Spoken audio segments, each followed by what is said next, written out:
जय हिंद साथियों, स्वागत है आपका अपने YouTube चैनल एजुकेशन पथ में। जैसा कि आपको पता है कि हम लोग केमिस्ट्री के सारे ऑब्जेक्टिव क्वेश्चंस को डिस्कस कर रहे हैं। तो आज हमारा दूसरा चैप्टर अम्ल, क्षारक एवं लवण है और इससे जो है पहले हम लोग उसके सारे थ्योरी को पढ़ेंगे, फिर उसके बाद हम लोग सारे ऑब्जेक्टिव्स को देखेंगे। इस वीडियो के अंत तक बने रहें ताकि आपका जो थ्योरी वाला पार्ट है और जो ऑब्जेक्टिव क्वेश्चन है कुछ भी आपसे नहीं छूटेगा। सबसे पहले हम लोग बात करेंगे अम्ल, क्षार तथा लवण की। देखिए, तो सबसे पहले हम लोग देखते हैं कि एसिड यानी अम्ल होता क्या है। अम्ल का जो पहला गुण है, अगर पीएच की तुलना अगर देखे जाएंगे तो अम्ल जो है हमेशा 7 से उसका क्या होगा, पीएच कम होगा। अम्ल का जो पीएच होता है वह हमेशा 7 से कम होता है। एग्जाम्पल के लिए देखेंगे कि जो है HCl हो गया, HBr हो गया, HI हो गया, है ना। तो ये सब क्या है, HCl है।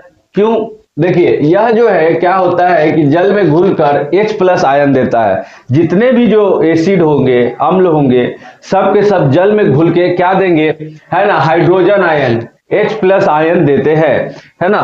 तो अम्ल का क्या गुण देखे, अम्ल का गुण देखे कि पहले जो है हाइड्रोजन यानी H+ आयन देगा। दूसरी बात कि अम्ल हमेशा क्या होगा, अम्ल का पीएच 7 से कम होगा। वही बात की जाए अम्ल के इंडिकेटर की, तो अम्ल को कैसे इंडिकेट करते हैं, तो लिटमस पत्र या लेथिन ऑरेंज में चेक करेंगे तो अम्ल जो है क्या करता है, लिटमस पत्र जो है नीले लिटमस पत्र को लाल कर देगा। क्या करेगा, नीले को लाल कर देगा, नीले लिटमस पत्र को लाल कर देगा। ठीक है, अम्ल क्या करता है, नीले लिटमस पत्र को लाल कर देता है।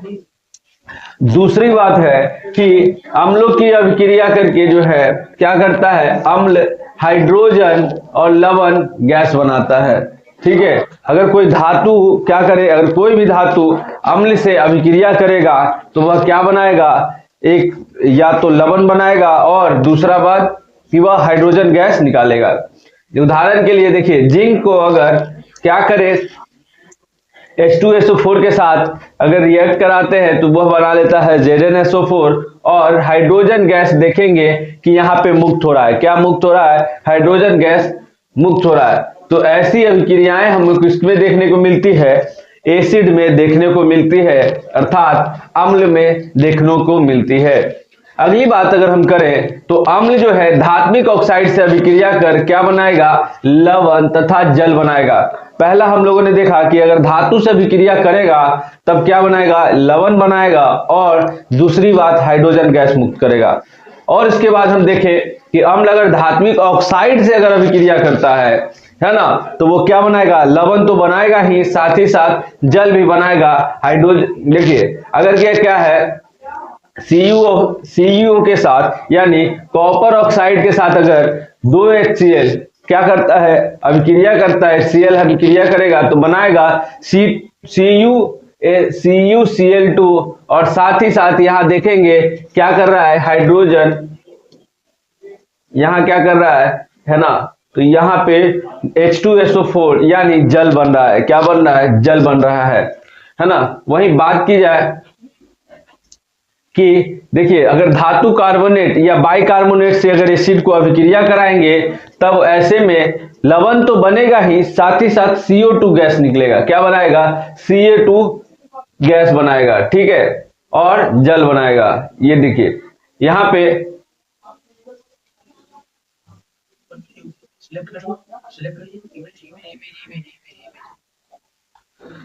ठीक है।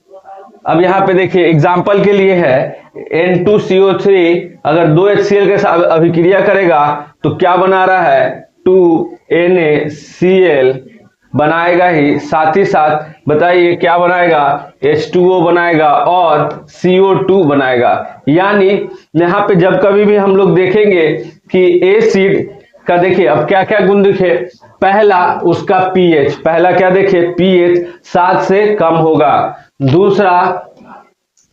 दूसरा हम लोगों ने देखा कि अम्ल जो है क्या बनाता है, तो दूसरा हम लोगों ने देखा कि अम्ल हमेशा H+ आयन देता है। क्या देता है, H+ आयन देता है।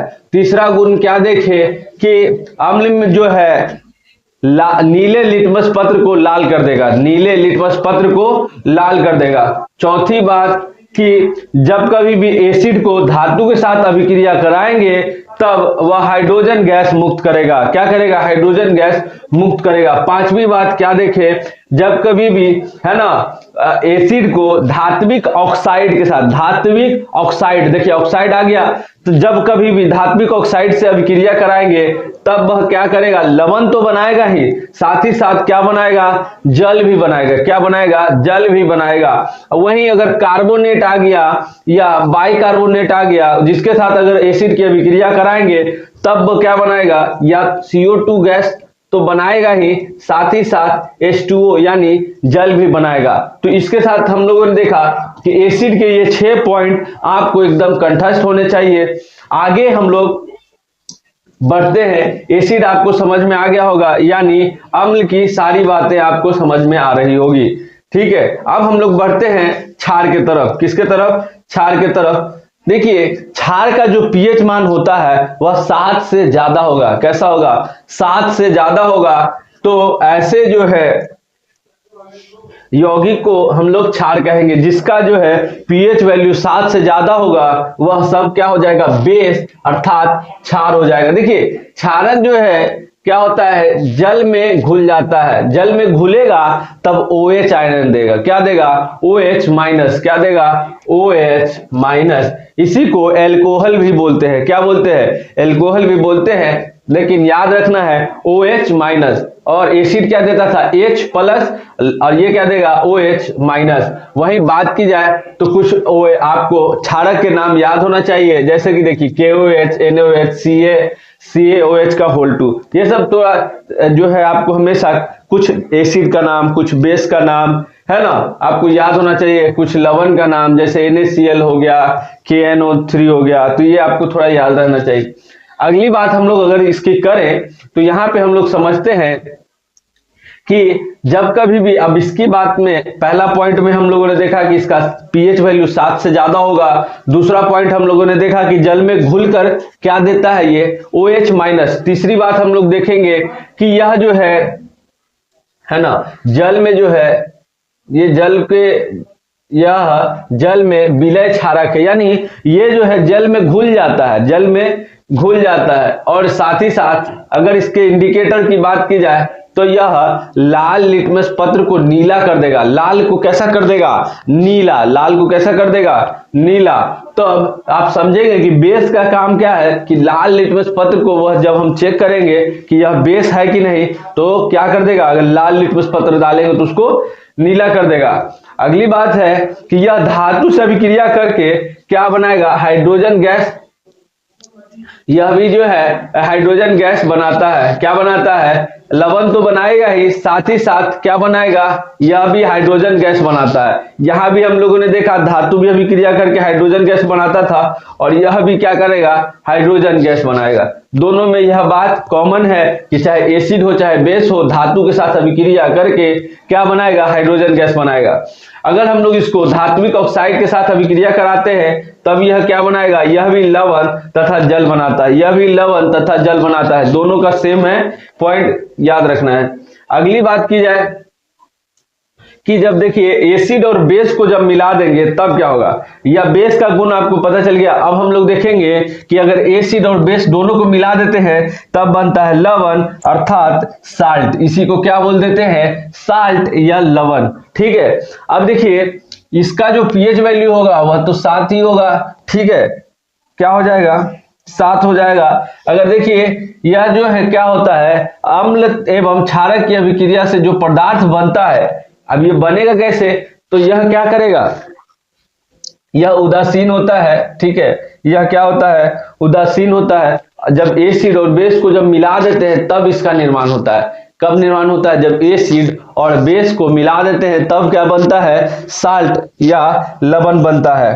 ठीक है, अब अगली बात क्या है तो आपका NaCl, KNO3 है ना, MgSO4, ये सब क्या है? आपके साल्ट के उदाहरण है। वही बात की जाए तो साधारण लवण है ना, प्रस्थिपित पदार्थ की उपस्थिति के कारण हवा से नमी को सोखता है तथा पसीज जाता है। जैसे देखिएगा कि नमक आप खुले में रखेंगे तब ये क्या हो जाता है, नमक पसीज जाता है, नमक पसीज जाता है। तो यह इसका गुण है क्या कि हवा की जो उपस्थिति में लवण क्या होता है ना, नमी के कारण पसीज जाता है। अगली बात की जाए तो NaCl के जलीय विलयन विद्युत धारा प्रवाहित करने पर NaOH क्या बनाता है, NaOH उत्पन्न करता है। इस अभिक्रिया को बोलते हैं क्लोर क्षार। क्या कहते हैं, क्लोर क्षार। क्या कहते हैं, क्लोर क्षार।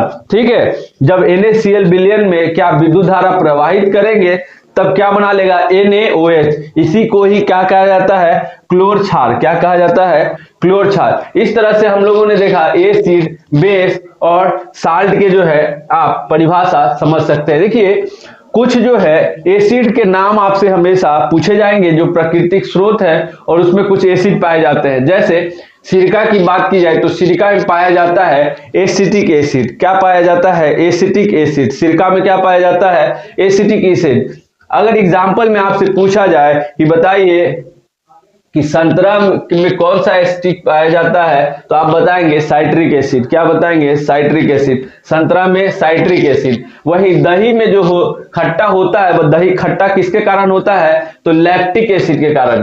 किसके कारण, लैक्टिक एसिड। किसके कारण, लैक्टिक एसिड। नींबू साइट्रिक एसिड, नींबू साइट्रिक एसिड। देखिए नींबू और संतरा दोनों का क्या है, कॉमन है, साइट्रिक एसिड दोनों में है। याद रखना है कि साइट्रिक एसिड क्या है, साइट्रिक एसिड। नींबू हो संतरा हो दोनों का क्या है, प्रकृति लगभग सेम ही है। तो आप देखेंगे कि दोनों में क्या है, साइट्रिक एसिड्स के कारण खट्टापन होता है। वही इमली की बात की जाए तो tartaric acid, tartaric acid, tartaric acid, tartaric acid. इमली में क्या होगा, टार्टरिक एसिड। याद रखने के लिए देखिए इमली होता है तो खाते हैं तो कैसा आवाज निकलता है ना। तो टार्टरिक एसिड। सिरका में एसिटिक एसिड, संतरा में साइट्रिक एसिड, दही में लैक्टिक और नींबू में साइट्रिक एसिड। अगली बात की जाए, देखिए अम्ल एवं क्षारक की जो पीएच का जो स्केल होता है ना, मापी जाती है। पीएच ये जो है हाइड्रोजन आयन की सांद्रता की माप। देखिए पीएच बराबर क्या होता है, माइनस लॉग और पीएच प्लस। जितना होगा पीएच प्लस उस जो हाइड्रोजन होता है उसी के कंपैरिजन करते हैं तो क्या होता है, पीएच का वैल्यू निकाला जाता है।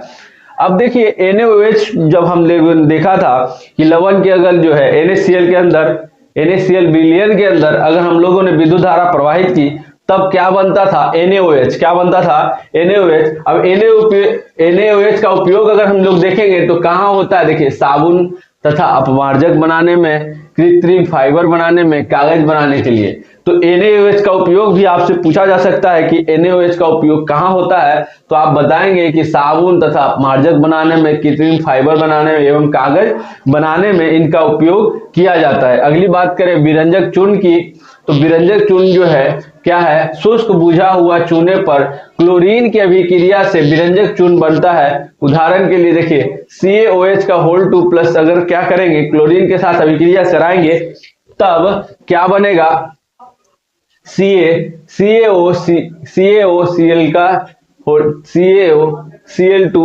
Plus H2O। यानी इसका उपयोग कहाँ होता है, तो विरंजक है ना, उपचायक के रूप में किया जाता है। अगली बात करें बेकिंग सोडा का, तो बेकिंग सोडा का सूत्र आपसे सीधा सीधा पूछ लेगा तो आप क्या बताएंगे कि NaHCO3।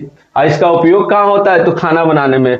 बेकिंग सोडा का सूत्र क्या होता है, तो आप क्या बताएंगे NaHCO3, NaHCO3। और बेकिंग सोडा का उपयोग कहाँ होता है, तो खाना बनाने में, है ना। वही धोवन सोडा और बेकिंग सोडा खूब पूछता है एग्जाम में कि धोवन सोडा का सूत्र क्या होता है, तो इसको बताएंगे Na2CO3, Na2CO3, Na2CO3 और 10H2O इंटू 10H2O। ठीक है, ठीक। अगला क्या है, अगर इसका उपयोग अगर आपसे पूछ लिया जाए तो इसका उपयोग कहाँ होता है, तो कांच, साबुन, बोरेक्स बनाने में, जल की स्थायी कठोरता हटाने में। इन सारी चीजों का जो है ना, आपको याद रखना है ज्यादातर कांच, साबुन तथा जल के स्थायी कठोरता को हटाने में धोवन सोडा का उपयोग किया जाता है। अगली बात करें प्लास्टर ऑफ पेरिस का सूत्र क्या होता है, तो CaSO4 का इंटू हाफ H2O। लेकिन याद रखना है आपको CaSO4 और यहाँ याद रखना है Na2CO3। अगला है NaHCO3। NaH इसमें क्या आ जाता है, हाइड्रोजन, और यहाँ पे आपको हाइड्रोजन देखने को नहीं मिलेगा। ठीक है, यही अंतर है। बेकिंग सोडा में क्या आता है, हाइड्रोजन, NaHCO3। वही धोवन सोडा में हाइड्रोजन नहीं आएगा, बल्कि क्या आएगा, जल, यानी 10H2O। याद रखिए, धोने के लिए तो जल चाहिए ना, यानी 10H2O यहाँ होगा, यहाँ क्या होगा, Na2CO3। अगली बात की जाए, देखिए धातु के क्षारक की अभिक्रिया कर लवण एवं हाइड्रोजन गैस बनाते हैं। तो पता है आपको, अभी हम बताए थे कि धातु के साथ चाहे अम्ल हो चाहे क्षारक हो, दोनों अभिक्रिया करा के क्या बनेगा भैया, तो बनेगा लवण और हाइड्रोजन गैस दोनों बनाएगा। वही कार्बोनेट और बाइकार्बोनेट से जब एसिड अभिक्रिया करेगा तो क्या बनाएगा भाई, CO2 और जल बनाएगा, है ना। उदाहरण यहाँ पे है। अगला अगर हम लोगों ने देखा कि है ना, अम्ल तथा क्षारक अभिक्रिया करके क्या बनाएंगे, तो यह जो है लवण तथा जल बनाते हैं। क्या बनाते हैं, जब दोनों एसिड तथा बेस दोनों अगर रिएक्ट कर लिया आपस में, तब क्या बनाएगा, लवण तथा जल बनाएगा। इस अभिक्रिया को ही क्या बोलते हैं, उदासीनीकरण। क्या कहा जाता है, उदासीनीकरण। देखिए अम्ल जो है धात्विक ऑक्साइड के साथ जब रिएक्ट करेगा तब क्या बनाएगा, बताइए। अम्ल अगर धात्विक ऑक्साइड के साथ करेगा तो क्या बनाएगा, लवण और जल, है ना। अगर देखिए क्षारक अगर यानी क्षारक अगर करता है तब भी क्या बनाएगा, लवण तथा जल। क्या बनाएगा, लवण तथा जल। अगली बात की जाए कि एसिड और बेस कितनी शक्तिशाली है, यह pH स्केल द्वारा मापा जाता है। जैसे देखिए 7 से जो है जितना नीचे जाएंगे, जैसे मान लीजिए 4 है, 5 है, 3 है, 2 है, तो जिसका pH वैल्यू कम होगा वह स्ट्रॉन्ग एसिड होगा। वैसे ही 7 से ऊपर जाएंगे, यानी 8 है, 10 है, 12 है, तो जितना ऊपर जाएंगे, यानी अगर जिसका pH वैल्यू ज्यादा है तो उसका क्षारक क्षमता ज्यादा होगा, यानी क्षार की जो शक्ति है वह अधिक हो जाएगी। वहीं अगर एसिड के नीचे जाएंगे, यानी 7 से जितना कम जाएंगे, उतना ही क्या होगा, एसिड यानी अम्ल की जो है शक्ति बढ़ती जाएगी, है ना। देखिए अगर 7 है तो वह उदासीन है, अगर 7 से अधिक है, 7 से कम है तब वह अम्लीय है, और 7 से अधिक है तो वह कैसा है, क्षारीय है। अगर बात की जाए, देखिए अम्ल में घुलकर हाइड्रोजन गैस देता है, यह सबको पता है कि एसिड जो है जल में घुलकर क्या देता है, हाइड्रोजन गैस मुक्त करता है। क्षार जो है जल में घुलकर क्या देगा, OH- देगा। जल में विलयन क्षारक या अम्ल की उपस्थिति सूचित करने के लिए पदार्थ को सूचक कहते हैं, है ना। जैसे अब पता करना है कि जल में क्या है, तो उसको सूचित करने के लिए जो पदार्थ यूज करेंगे उसी को सूचक कहते हैं। अगर बात की जाए तो यह सूचक कौन कौन होंगे, तो आपका पहले होगा लिटमस, है ना, मेथिल ऑरेंज, ये सारे क्या है, सूचक है। अगली बात की जाए तो अम्ल क्या करेगा, नीला को लाल कर देगा, और लवण क्या करेगा, तो भैया लाल को नीला कर देगा। इस तरह से हम लोगों ने देखा कि यहाँ पे हमारा एसिड और बेस का, है ना। अगली बात की जाए, देखिए कुछ अभिक्रियाएं हैं, है ना, जो आपको याद रखना होगा। जैसे देखिए पहला है कि HCl को अगर NaOH के साथ अभिक्रिया कराएंगे तब वह NaCl और H2O बना लेगा। क्या बना लेगा, H2O बना लेगा, है ना। यह जो है देखिए, जब दो स्ट्रॉन्ग एसिड को रिएक्ट कराएंगे तब उदासीन हो जाएगा, उसका जो प्रकृति होगा उदासीन लवण बनेगा। कैसा बनेगा, उदासीन लवण बनेगा। वहीं मान लीजिए कि प्रबल अम्ल है और दुर्बल क्या है, क्षारक है, तो उससे अम्लीय लवण बनेगा। कैसा लवण बनेगा, अम्लीय लवण। और अगर क्या है कि दुर्बल क्या है, अम्ल है, और क्या है, सबल यानी प्रबल क्या हो जाएगा, क्षारक, तब वह लवण की प्रकृति कैसी हो जाएगी, क्षारीय हो जाएगी। कैसी हो जाएगी, क्षारीय। यानी जो ज्यादा मजबूत होगा लवण की प्रकृति उसी की तरह होगी। अगर दोनों मजबूत है तब प्रकृति कैसे हो जाएगी दोस्त, उसकी प्रकृति जो है उदासीन हो जाएगी। अब कुछ याद रखने की चीजें थी, जैसे कि सोडियम क्लोराइड, यही वाला कि सोडियम क्लोराइड के जलीय विलयन में जब विद्युत धारा प्रवाहित की जाती है तब वह क्या बना लेता है, क्लोर क्षार। क्या बना लेता है, क्लोर क्षार, है ना। NaOH का उपयोग हम लोगों ने देख चुका है कि साबुन, अपमार्जक, काता, कृत्रिम फाइबर बनाने के लिए इसका उपयोग किया जाता है। ठीक है, बेकिंग सोडा का सूत्र पता है। देखिए धोवन सोडा के लिए क्या चाहिए भाई, NaCO3, NaCO3। वही बेकिंग सोडा यानी खाना बनाने के लिए NaHCO3, NaHCO3। अगला प्रश्न देखते हैं, है ना। देखिए धोने वाले का सूत्र आपको पता चल गया, क्या हो जाएगा, Na2। इतनी बार बताने का मतलब है दोस्त कि आपको पूरा कंठस्थ हो जाए। जब आप क्वेश्चन देखें बस आंख बंद करके टिक मारिए, है ना, आपका एकदम करेक्ट आंसर हो। इसके लिए इसी को बार बार आपको हम रिपीट कर करके इन चीजों को हम बता रहे हैं। ठीक है, अगला प्रश्न है कि लवण के एक इकाई सूत्र में जो निश्चित अणुओं की संख्या है उसको क्रिस्टलन जल कहा जाता है। क्या कहा जाता है, क्रिस्टल जल कहा जाता है। ठीक है, अगला है प्लास्टर ऑफ पेरिस का, तो CaSO4 इंटू हाफ H2O, है ना। तो याद रखना है आपको CaSO4 और इंटू हाफ H2O, उसी को प्लास्टर ऑफ पेरिस कहा जाता है। वही अगर जिप्सम को क्या करेंगे 373 केल्विन पर गर्म करने पर क्या बनता है, वह प्लास्टर ऑफ पेरिस बनता है। प्लास्टर ऑफ पेरिस कैसे बनता है, अगर जिप्सम को हम लोग 373 केल्विन पर गर्म करेंगे तब वह क्या बन जाएगा। देखिए ये देखिए क्या है कि इसको अगर हम लोग 373 केल्विन पे गर्म करेंगे, है ना, तब ये क्या बन गया, हमारा प्लास्टर ऑफ पेरिस।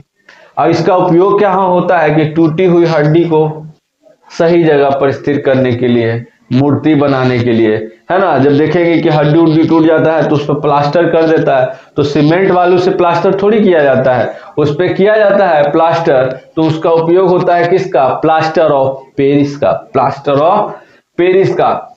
अब चलिए प्रश्नों को देखते हैं कि कितने ऐसे प्रश्न हैं, इतने पढ़ने के बाद कितना क्वेश्चन आप सही कर पाते हैं। पहला है कि जब सोडियम हाइड्रोक्साइड, सोचिए क्या है, सोडियम हाइड्रोक्साइड को जिंक से अभिक्रिया कराते हैं तो कौन सा उत्पाद बनेगा, बताइए। अभी हम लोगों ने देखा था कि जब कभी भी सोडियम को हम लोग क्या करेंगे, हाइड्रोक्साइड को जिंक के साथ अभिक्रिया कराएंगे तो वह क्या बनेगा, Na2ZnO2। क्या बनेगा, Na2ZnO2 प्लस हाइड्रोजन गैस तो मुक्त होगा ही। अगला है कि लिटमस विलयन को बैंगनी रंजक होता है जिससे निकाला जाता है। ठीक है, तो किससे निकाला जाता है, तो लाइकेन से। किससे निकाला जाता है, तो लाइकेन से। अगला है ना, तो सोडियम बाइकार्बोनेट के जलीय घोल को मिथाइल ऑरेंज के घोल से मिलाने पर, है ना, जो रंग बनता है वह कैसा बनता है, पीला। कैसा बनेगा, पीला, है ना।